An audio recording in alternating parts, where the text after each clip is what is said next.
तो जो नाम राम का भी नहीं नाम जानते थे पुकारने के लिए, आज वो मरा मरा कहते हुए उल्टा नाम जपत जग जाना, वाल्मीकि भाई ब्रह्म समाना, वो ब्रह्म के समान हो गए। और आज उनके नाम से वाल्मीकि रामायण है, जो आज इस रामायण को पढ़ करके बड़े बड़े लोग विद्वान हो गए हैं। आज उन्हीं के अनुसार, उन्हीं के लिखे हुए अनुसार हम लोग चलते हैं और बड़े बड़े लोग कथावाचक प्रवक्ता वाचन करते हैं। तो असीम अनुकंपा है ठाकुर जी की, जो आज नारद जी से उनको मिलन हुआ। और आप लोग की हम भूमिका, और आप लोग बड़े भागी हैं जो आप लोग से हमें मुलाकात हुई और हम लोग से आपको मुलाकात हुई। ये ठाकुर जी की कृपा है। आइए कथा की ओर चलते हैं। एक समय की बात है मैया, बड़े भाव से सुनिएगा, ध्यान से सुनिएगा। एक समय की बात है, भोलेनाथ जी और माता सती दोनों पति पत्नी हैं। दोनों कैलाश पर्वत पे दोनों बैठे हुए थे। भोलेनाथ जी जो है जिस नाम को लेकर के हल को पार कर गए थे, विश्व को पार कर गए थे, उसी नाम को आज दोहरा रहे थे। श्री राम जय राम, किस नाम को दोहरा रहे थे कि श्री राम जय राम। जिस नाम को भोलेनाथ जी दोहरा रहे थे, उस नाम को हम लोग को भी दोहराना है कि श्री राम जय राम जय जय राम, श्री राम जय राम जय जय राम।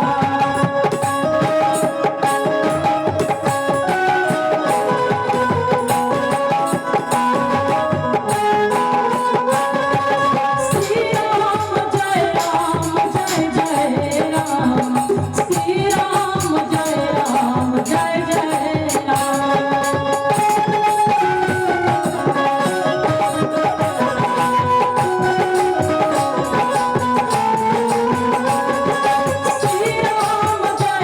जय राम जय जय राम, श्री राम जय राम जय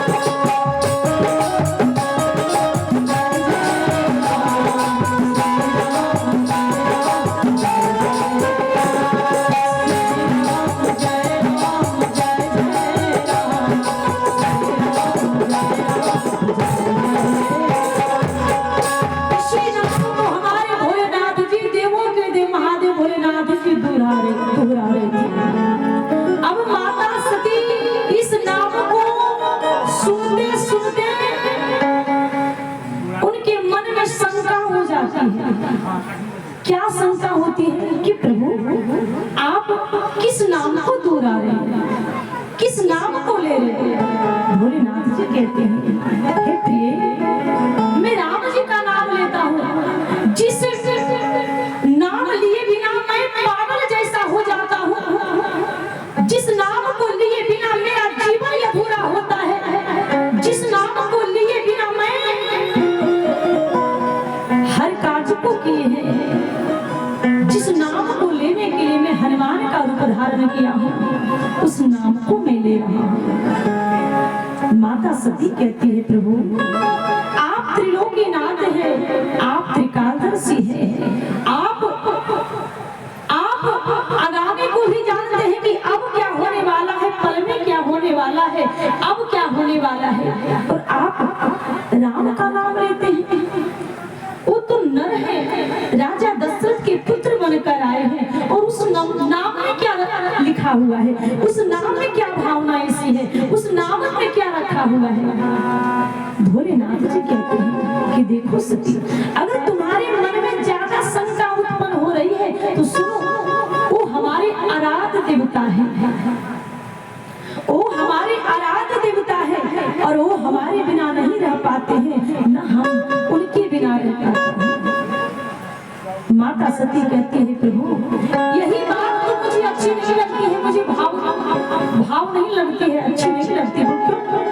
कि प्रभु मेरे जो पति परमेश्वर है वो किसी के सामने झुके, मुझे ये ठीक नहीं लगती है। भोलेनाथ जी कहते हैं कि देखो, लकड़ी के सामने नहीं झुकना चाहिए, भगवान अपने से बड़ों के पास अगर झुकने से कोई घाटा नहीं होता, हानि नहीं होती। माता सती कहती है कि प्रभु आपको कैसे पता कि वो साक्षात नारायण है? भोलेनाथ जी कहते हैं हाँ, वो नर नहीं नारायण है।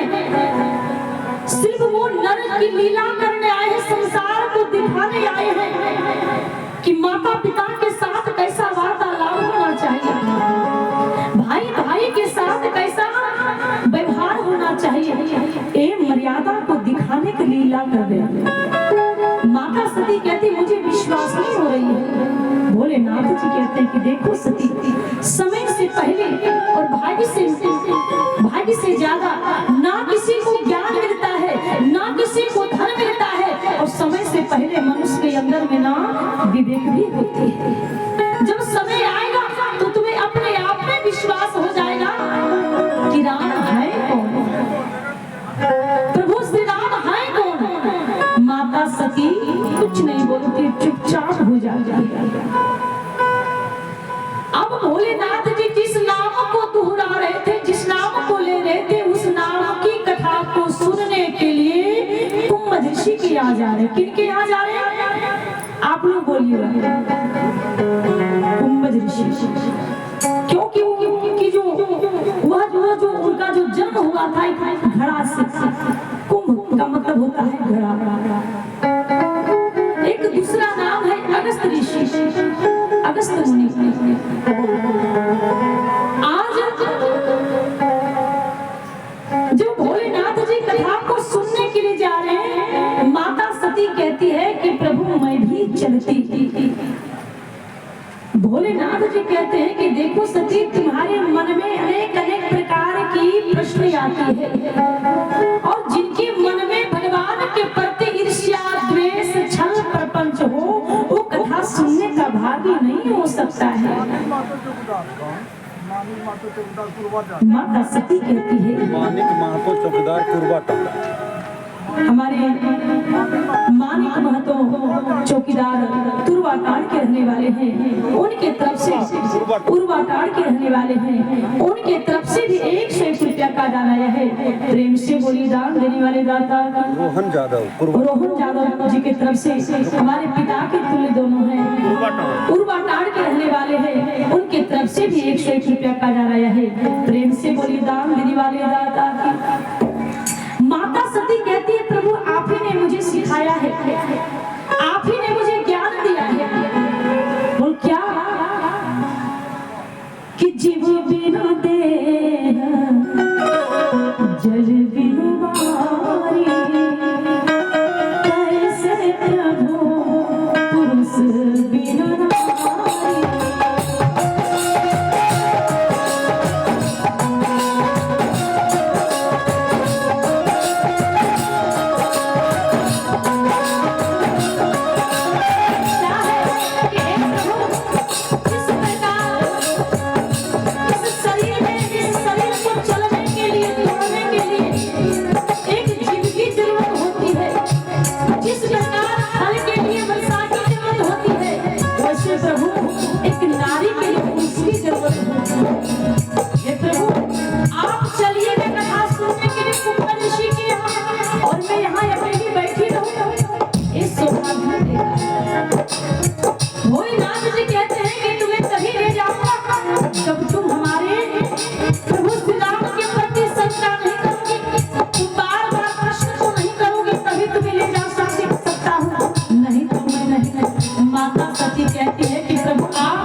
ऋषि के यहाँ जब पति पत्नी दोनों भोलेनाथ जी मैया सती पहुंचती है, जब दोनों पहुंचते हैं तो कुंभ ऋषि अपने कुटिया में आसन लगा करके भगवान की तपस्या कर रहे थे। भोलेनाथ जी बाहर से आवाज देते हैं, भिक्षान मामदेहि, मुझे भिक्षा चाहिए, क्योंकि भगवान वहां परीक्षा लेने के लिए गए थे। परीक्षा लेने के लिए गए थे क्योंकि इनके अंदर में ज्ञान है, विद्या है, तो कहीं अहंकार तो नहीं है। इसलिए क्या किया जाए, ब्राह्मण का रूप धारण किया जाए। देखिएगा जितने भी भगवान है सब ब्राह्मण का रूप धारण करते हैं। क्यों? क्योंकि ब्राह्मण भगवान से भी बढ़कर होता है, और जिस घर में ब्राह्मण का आदर होता है उस घर में धन की कमी नहीं होती है। जब भी कोई ऋषि मुनि संत कोई तपस्वी कभी अगर भगवान रूप को बदले हैं तो ब्राह्मण का रूप धारण किए हैं, क्योंकि देवता से बढ़कर भगवान का ब्राह्मण का स्वरूप होता है। आज जब भोलेनाथ जी कुटिया से बाहर आवाज देते हैं कुंभ ऋषि को कि भिक्षा मांगदेहि, मुझे भिक्षा चाहिए। कुंभ ऋषि जी कहते हैं कि प्रातः काल में हमारे कुटिया में कौन ऐसा है महापुरुष जो पधारे हुए हैं, आज तक मेरे कुटिया में कोई भिक्षा लेने के लिए तो नहीं आया। कहीं भगवान की अनुकंपा से हमारी परीक्षा तो नहीं हो रही है। और त्रेता का समय है कि एक बार त्रेता युग में ही सब हो गए कुंभ ऋषि दोनों कुंभ ऋषि के यहाँ जब पहुंचते हैं, जब आवाज देते हैं, उस कुटिया से कुंभ ऋषि जी बाहर निकलते हैं। कुंभ ऋषि जी पहचान जाते हैं कि कोई साधारण महापुरुष नहीं है, ये तो हनुमान के अवतार है, हमारे आशुतोष नटवर है। आज कुंभ ऋषि जी कहते हैं प्रभु आप किस प्रकार परीक्षा लेना चाहते हैं, हमसे क्या परीक्षा लीजिएगा, मैं क्या दे सकता हूँ आपको, हमारे पास क्या है, न धन है, न मैं ज्ञानी हूँ, ना कोई हमारे ऊपर कोई सोचत है, ना मुझे महल, ना कोई ताजमहल है, ना कोई सोने का लंका है, फिर परीक्षा में क्या मांगना चाहते हैं। भोलेनाथ जी उस रूप को त्याग देते हैं, जो ब्राह्मण का रूप धारण किए थे उस रूप को त्याग करके अपने रूप में आते हैं। और भोलेनाथ जी कहते हैं आज मैं धन्य हो गया। और जैसे ही कुंभ ऋषि जी माता सती को देखते हैं, उसी समय संग सती जग जननी भवानी, जो संसार की अखिलेश्वर है, जगत जननी मान करके उनकी पूजा करते हैं कि संग सती जग जननी भवानी, पूज ऋषि अखिलेश्वर राम सिया राम जय जय राम।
प्रेम से बलिदान देने वाले दाता की प्रेम से बोली श्रोता समाज की कि संग सती जग जननी भवानी पूजे ऋषि अखिलेश्वर जाने।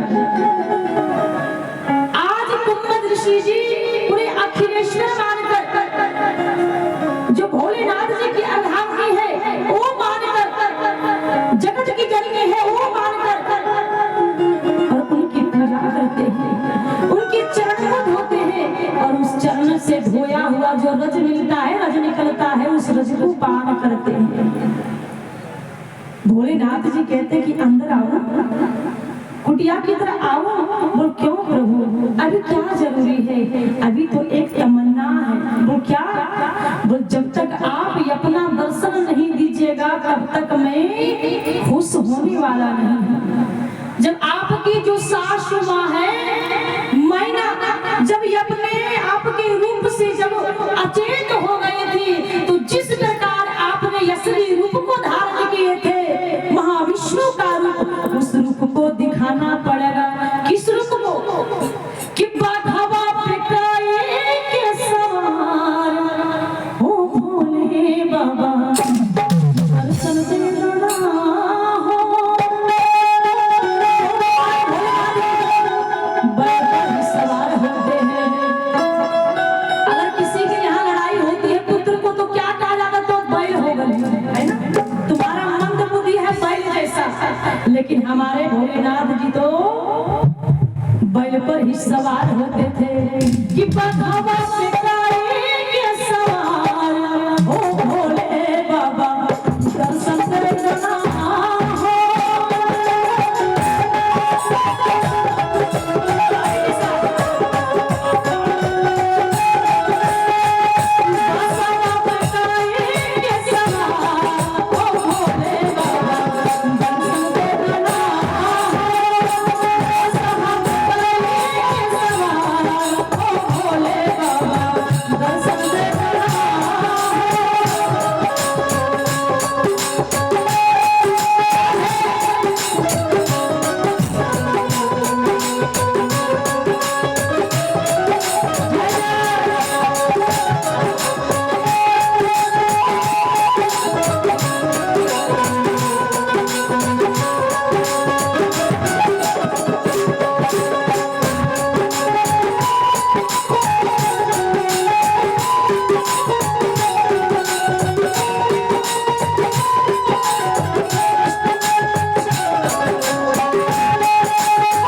ठाकुर जी के द्वारा फिर किस रुपया का दान आया है।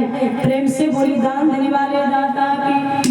आज भोलेनाथ जी कहावत है, भक्त के पीछे लोग भगवान भी इतने पागल हो जाते हैं कि भक्त जो कहता है उन्हें मानना पड़ता है। जब ध्रुव के मन में हुआ था कि हे भगवान विष्णु आपके गोद में मुझे बैठना है, तो ध्रुव 5 वर्ष की उम्र में उन्होंने 6 महीना तपस्या किया, बिना भोजन का, बिना जल का, बिना श्वास का। तो भगवान विष्णु ने खुश होकर के अपने गोद में बैठा करके और आज उन्हें ध्रुवलोक देते हैं। कहावत है कि भगवान इतने भोले होते हैं, भक्त के पीछे अगर भक्त मान ले कि मुझे लंका चाहिए तो लंका भी देने के लिए तैयार हो जाते हैं। लेकिन भावना कैसी होनी चाहिए? माता सबरी जैसी। अगर माता सबरी जैसी भावना होती है तो अधम अधम यति नारी जो एकदम भीड़ छोटी जात की थी, आज उनकी भावना को प्रभु श्री राम जी खाए थे, जो बैर नाम था। उस बैर नहीं था, वह एक भाव था, एक भावना थी। लेकिन भगवान के प्रति भावना होना चाहिए। अगर आप कथा सुनने के लिए आए हैं तो एक प्रकार का भावना होना चाहिए। क्या? न किसी घर पर नजर, न अपने घर पर नजर, न अपने किसी दूसरे व्यक्ति पर नजर, न दूसरे पर ईर्ष्या, न दूसरे पर जलन, न दूसरे पर छल, न दूसरे पर प्रपंच। अपने आप पर निर्भर कि हे प्रभु आप जो भी दिए हैं हमें सब कुछ दिए हैं और मुझे बहुत सारी सुख दिए हैं। आज जब कुंभज ऋषि जी को दर्शन होती है ना, तो कुंभज ऋषि जी कहते हैं प्रभु आज मैं धन्य हो गया। आज मैं जो इस रूप को लिया हूँ, आज मैं ब्राह्मण के रूप में आया हूँ, आज ये रूप मेरा सार्थक हो गया। अब भोलेनाथ जी कहते हैं अब देर क्यों, चलूं अब कुटिया के अंदर। कुंभज ऋषि कहते हैं, कुंभज ऋषि जी कहते हैं अब देर क्यों प्रभु, चलिए मुझे तो तार दे, अब मेरी कुटिया को भी तार दीजिए, मेरी कुटिया को भी आप तार दीजिए। जब भोलेनाथ जी और माता सती जब दोनों पहुंचते हैं कहाँ, उनकी कुटिया, तो भोलेनाथ जी का स्वागत करते हैं। आज भोलेनाथ जी भक्त के पीछे इतने पागल हैं कि आज एक चिलम में 4 चिलम को चढ़ा लिया। आजकल लोगों को कहा जाए कि गांजा मत पीजिए तो लोग कहते हैं भोलेनाथ जी पीते हैं। नहीं, भोलेनाथ जी चिलम को पान नहीं करते हैं, वो तो भाव सिर्फ एक सभी का जिस प्रकार श्रृंगार होता है उनका एक श्रृंगार है। आज भोलेनाथ जी इतने आतुर है भक्त के पीछे कि कुंभज ऋषि अगर कहे कि यहाँ बैठिए तो फिर फुदक कर वहां बैठ जाते थे। अगर कुंभज ऋषि जी कहते थे कि आपको आम नहीं खाना, सेब खाना, छोड़िए आम नहीं खाना, सेब खाना, मतलब जो भक्त कहे वही भगवान कर रहे थे। और ये लीला सारे देवताओं लोग देख रहे थे। क्यों? क्योंकि भगवान की लीला अपरंपार होती है। आज अगर वो लीला नहीं करते तो बड़े बड़े ब्राह्मण क्या वाचन करते, और सभी का भगवान व्यवसाय पर, सभी पर ध्यान दिए हैं। ब्राह्मणों का व्यवसाय ही है, 4 वर्ण है तो सभी का व्यवसाय अलग अलग है। आज राम जी अगर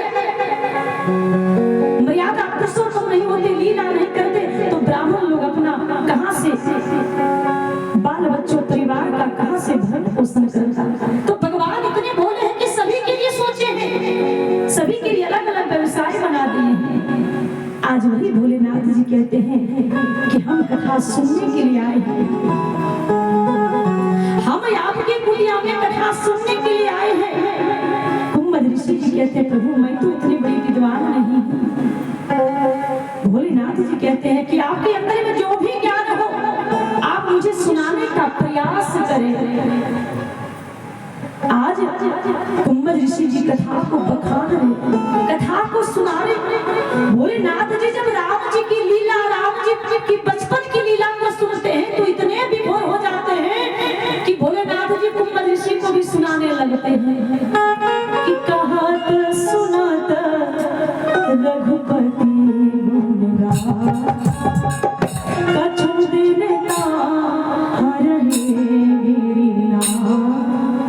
कथा को सुनते भी हैं, सुनाने भी लगते हैं और बहुत समय तक बीते गए।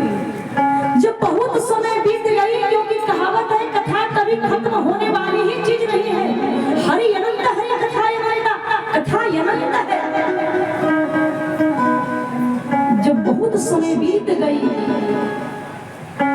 उसी समय पिता वचन जी राज उदासी दंडक बिन वन विचरते विनाशी।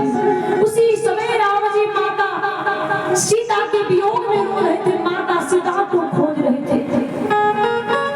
भोलेनाथ जी आज्ञा लेते हैं कि अब मैं चलूं अपने कैलाश पर्वत पर। कुंभ ऋषि जी कहते हैं भोलेनाथ जी जब जागते हैं तो देखते हैं कि माता सती है, वो भी कथा नहीं सुनती। भोलेनाथ जी कहते हैं धन्य हो प्रभु, आपकी लीला धन्य हो। हे नीला मैया, आपको कहीं जगह नहीं मिला, बार बार हमारी सती को ही मिलती है। अमर कथा भी सुनने का सौभाग्य मिला इनको, सती को पूर्वजन्म में पार्वती के रूप में, आप इनके गोद में आ गई।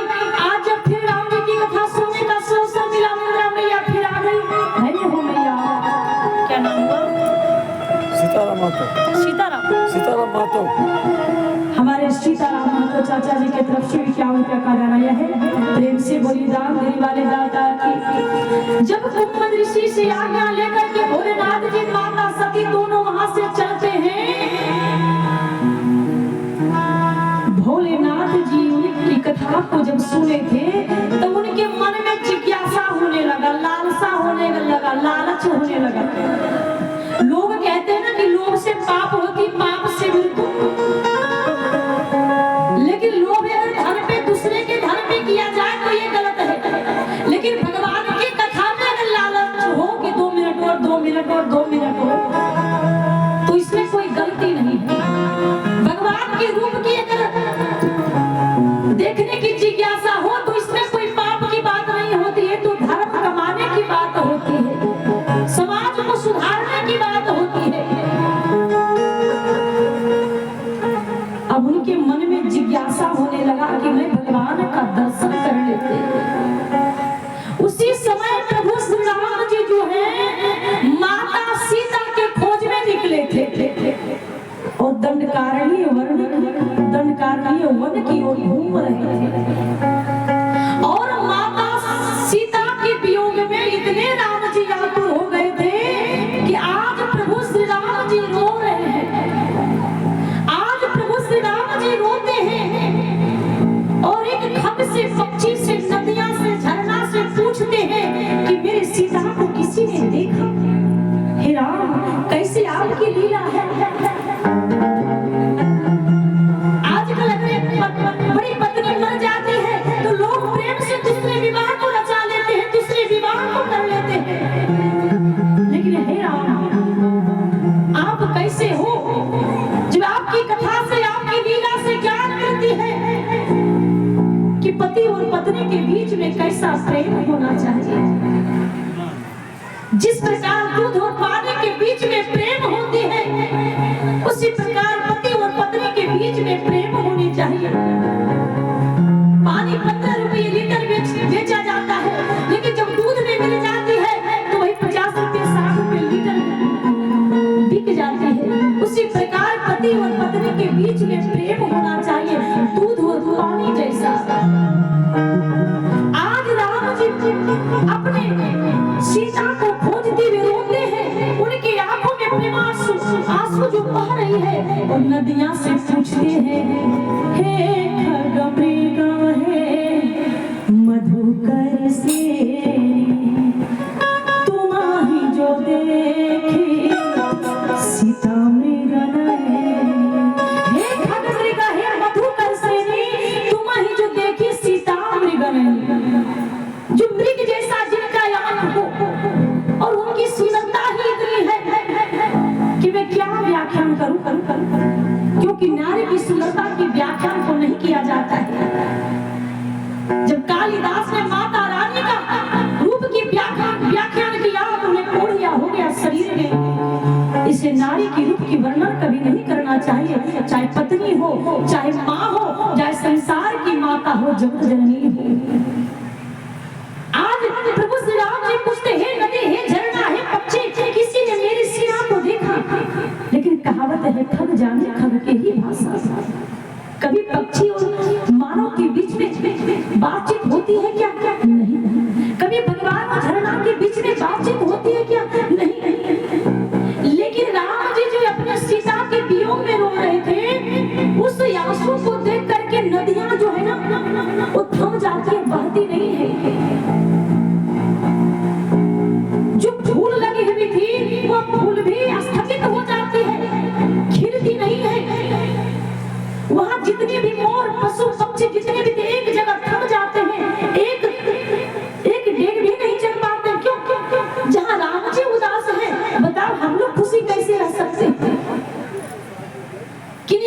कुछ वैसा परिस्थिति आती है तो लोग अपने घर में लोग कहते हैं कि मैं खुशी कैसे मनाऊं, उनके यहाँ समस्या हुआ है, लोग हंसेंगे, क्या कहेंगे।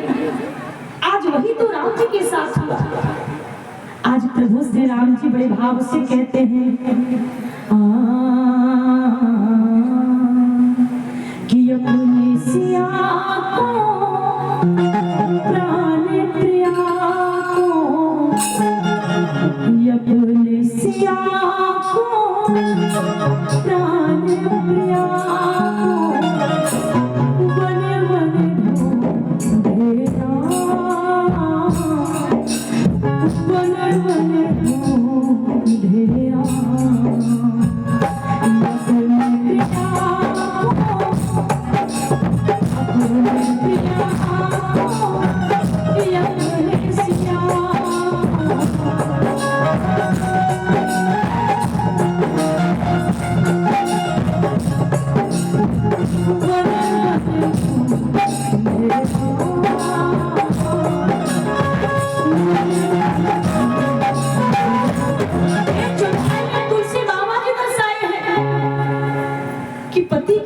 पत्नी का जीवन अधूरा और पत्नी के बिना पति का जीवन अधूरा।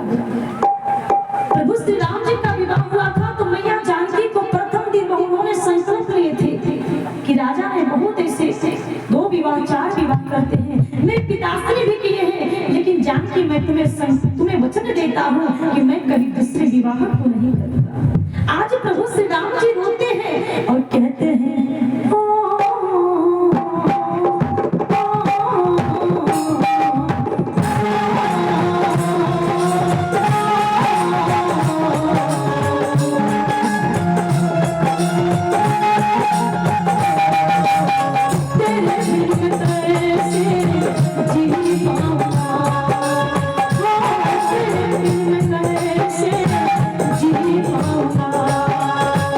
तेरे बिना तो मेरा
राम जी जताते हैं, विवाह एक बार होती है, विवाह 2 बार नहीं होती है।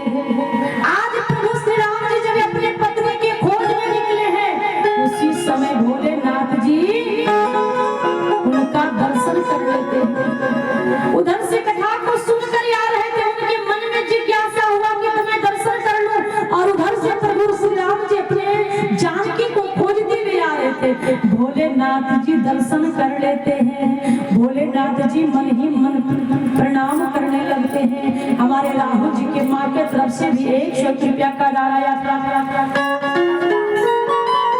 कैलाश जी की माँ के तरफ से भी 100 रुपया का दाया है। सदा सुहागन रखन सौभाग्यवती, प्रेम से बोली दान देने वाली माता की। आप जैसे ही दर्शन करते हैं भोलेनाथ जी, बट वृक्ष के नीचे से छुप करके दर्शन करते। क्यों? क्योंकि आज हमारे प्रभु श्री राम जी जो हैं बहुत बड़ी कठिनाई परिस्थिति में पड़े हैं, और अगर उनके सामने में अगर चला जाता हूँ तो हमारे राम जी शर्मिंदा हो जाएंगे, और मैं उनका दुख कभी देख नहीं सकता हूँ, और उनके दुख में कभी भी साथ भी तो नहीं दे सकता हूँ। जो भोलेनाथ जी मुस्कुरा रहे हैं कि जय सच्चिदानंद जग पावन, यस कहीं चले वो मनोज न सावन। जो तीनों तापों कहने वाले हैं राम जी, उनको देख करके जब भोलेनाथ जी प्रणाम करते हैं, तो फिर माता सती को शंका फिर होती है कि प्रभु एक बार में मैं बार-बार देख रही हूँ कि आप राम जी के पीछे बहुत पागल है, आज आपको बताना ही पड़ेगा कि वो है कौन, वो है कौन। भोलेनाथ जी कहते हैं कि सती वो हमारी आराध्य देवता है, वो हमारी आराध्य देवता है। जब उनका जन्म हुआ था ना, जब उनका जन्म हुआ था, उनकी रेखा को देखने के लिए मैं ही गया था। एक प्रेम से बोलिए भक्त सर भगवान की जय।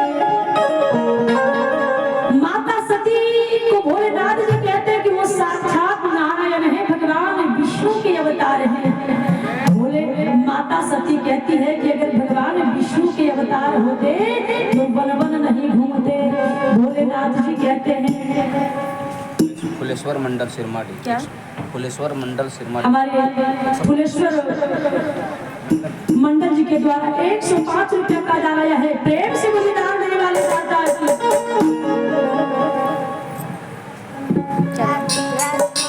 राजकुमार, हमारे राजकुमार बाबू के तरफ से भी 21 रुपया का दाया है। प्रेम से बलिदान देने वाले दाता की जय। आज माता सती कहती कि मुझे विश्वास नहीं हो रहा। भोलेनाथ जी कहते हैं कि जो तुम्हारे मनाती संत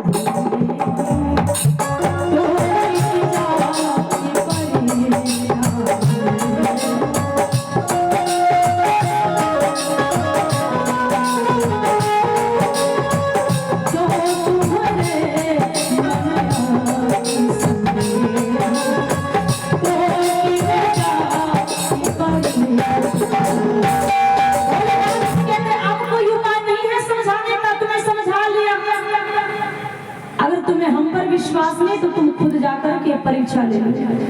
माता सती कहती प्रभु आपने ये उचित बात कहा, ये आपने उचित बात कहा कि तुम जाकर के परीक्षा ले लो। माता सती खुश हो जाती है। भोलेनाथ जी कहते कि जब तक तुम परीक्षा लेकर नहीं आओगी मैं वट वृक्ष के नीचे बैठा रहूंगा। माता सती वहां से चलती है परीक्षा लेने के लिए।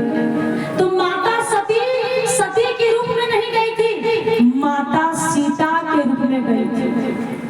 सीता का रूप धारण कर ली माता सती और परीक्षा लेने के लिए चली जाती है। जैसे ही लक्ष्मण भैया का नजर माता सती पर पड़ी कि लक्ष्मण दीख युगांत में सा धर्म भयो संदेह विशेष। संदेह शंका ज्यादा होती है और धर्म थोड़ी होती है। जैसे लक्ष्मण जी माता सती सीता के रूप में देखते हैं, लक्ष्मण जी चौंक जाते हैं कहते हैं भैया मेरी भाभी तो मिल गई, आप कहाँ जा रहे? मैया जाके तो देखो यहाँ है। प्रभु श्री राम जी कहते हैं लखन अभी चुप हो जाओ, अभी तुम छोटे से हो, हमसे कद थोड़ा थोड़ा तुम्हारा छोटा है। बोल क्यों भैया, अगर ऐसी बात है ना आप बार बार डांट देते हो, लेकिन समझ लो भैया जब मैं द्वापर में आऊंगा ना तो मैं आपसे बढ़कर बड़ा बनकर आऊंगा, क्योंकि जब भी आपका चरण दबाने जाता हूँ तो आप डांट देते हो, मैं कोई भी काज करने जाते हूँ तो आप डांट देते हो, लेकिन मैं आज मैं वचन देता हूँ कि मैं भी हारने वाला नहीं हूँ, मैं भी राजा दशरथ नरेश चक्रवर्ती का पुत्र हूँ, मैं भी वचन देता हूँ कि द्वापर में आपसे बढ़कर बड़े बनकर आऊंगा, बड़े बनकर आऊंगा। बोल ठीक है तुम द्वापर में आना, लेकिन अगर त्रेता में आए हो छोटे तो छोटे बनकर रहना। प्रेम से बोलिए भक्त सर भगवान। हमारे कमेटी वाले भैया जी का कहना है कि सभी लोग प्रसाद लेकर ही जाएं, क्योंकि प्रसाद का मतलब है जिसमें साक्षात भगवान का दर्शन हो उसे प्रसाद ही कहा जाता है, और यही प्रांगण में तो धर्म अर्थ काम मोक्ष की प्राप्ति होती है। आज लक्ष्मण भैया कहते हैं कि देखो जानकी मैया है, राम जी कहते हैं कि ये जानकी नहीं है, मेरी अर्धांगिनी नहीं। बोल क्या? बोले भोलेनाथ जी की अर्धांगिनी है। बोले क्या सती? हाँ। बोल इस रूप में? बोले हमारी परीक्षा लेने के लिए आई है, हमारी परीक्षा लेने के लिए आई है मैया सती। प्रभु श्री राम जी माता सती के पिता समेत नाम लेकर के पहले उनको प्रणाम करते हैं, उनको प्रणाम करते हैं, और प्रभु श्री राम जी कहते हैं कि हे माता सती अभी हमारे भोलेनाथ जी दुलरुआ कहाँ हैं? माता सती कहती अरे ये तो पहचान गए, इस साक्षात लगते हैं कि साक्षात नारायण भगवान विष्णु के अवतार हैं। माता सती का सर जो है झुक जाता है, इसलिए कहावत है कि मनुष्य को ऐसा कदम नहीं उठाना चाहिए जो समाज में सर को झुकाना पड़े, मनुष्य को ऐसा कदम नहीं उठाना चाहिए कि किसी के सामने अपना चेहरा दिखाने में भी शर्म लगे, और कोई कार्य करते हो तो एक बार में 1000 बार सोच ले कि मैं जो करने जा रहा हूँ ये सही है या गलत है, क्योंकि बाद में पछतावा ही पछतावा होता है। आज माता सती जो थी सीता के रूप में, जानकी मैया के रूप में, वो सती का रूप धारण करती है और प्रभु श्री राम जी से माफी मांगती है कि हे प्रभु मुझे माफ कर दे। राम जी कहते कैसे मैं माफ कर दूं? आप मैया हो और मैया अपने पुत्र की परीक्षा ले सकती है। देखिए राम जी किस प्रकार उल्टा करके बोलते हैं,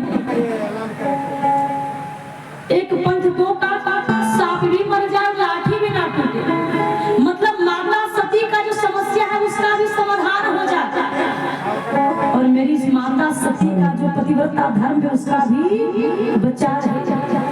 आज प्रभु श्री राम जी कहते हैं कि हे मैया आप तो माँ हो, और माँ अगर अपने पुत्र की परीक्षा देती है तो क्या बड़ी बात है, ये मेरा सौभाग्य है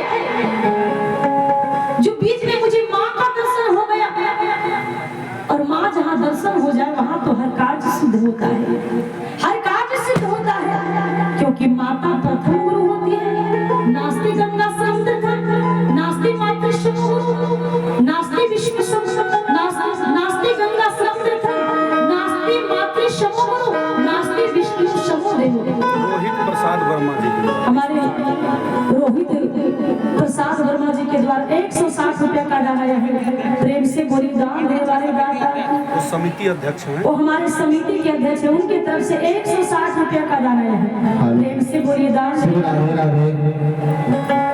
जो भी माताएं हमारे इस पंडाल से जा रहे हैं वो नहीं जाएं, आप कथा का श्रवण करें। प्रसादी पीछे बन चुका है, कथा समाप्त होने के बाद आप प्रसादी लेके ही जाएंगे, बिना प्रसादी लिए आप नहीं जाएं। आपसे आग्रह कर रहे हैं कि बिना प्रसादी लिए आप नहीं जाएंगे, प्रसादी लेके ही जाएंगे। कथा का श्रवण करें और भक्ति में आनंद लें। प्रेम से बोलिए भक्तवत्सल भगवान। कथा में आनंद आ रही कि ना भैया हाथ उठाइएगा।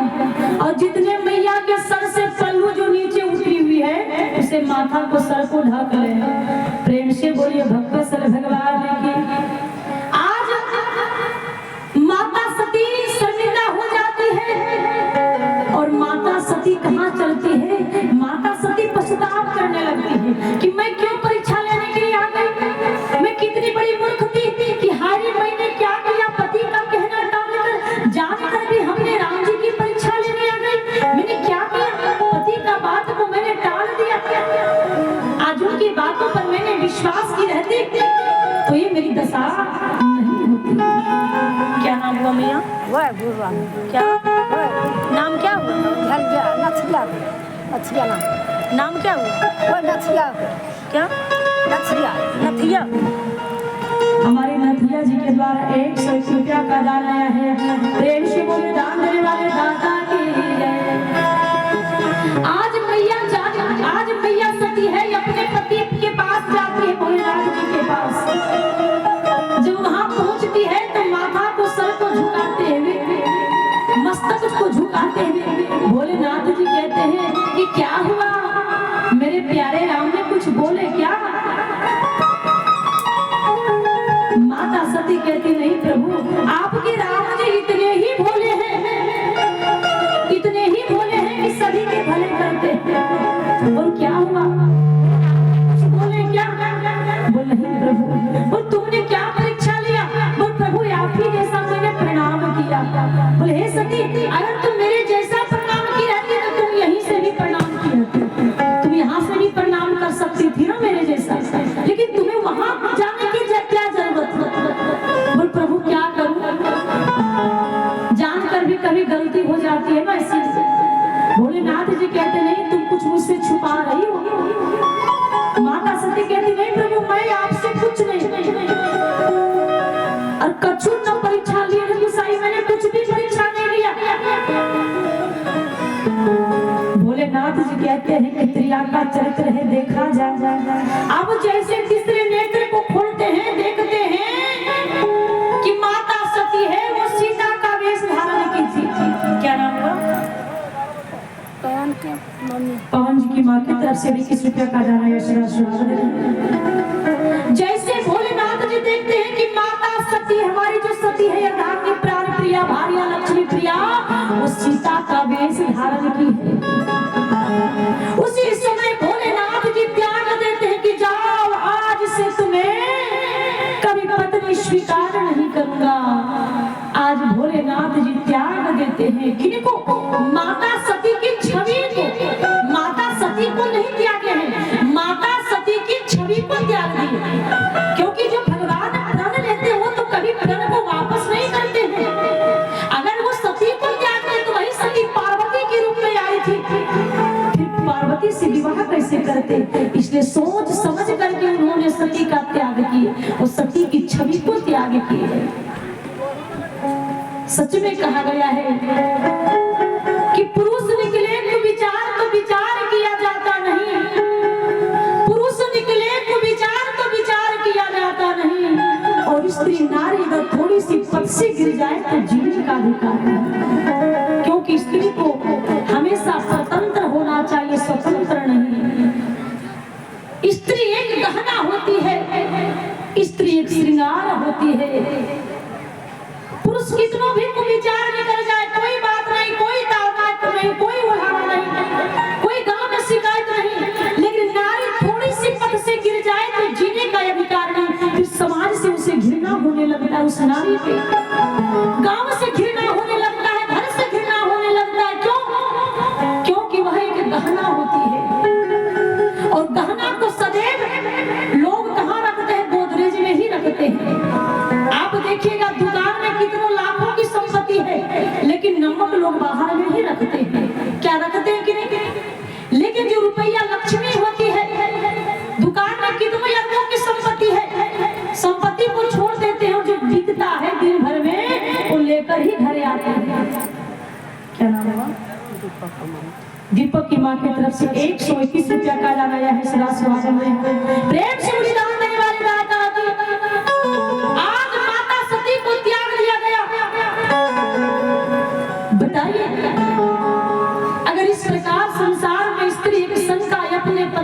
करे तो कभी क्या रिश्ता बन सकेगा? क्या नहीं बन सकेगा।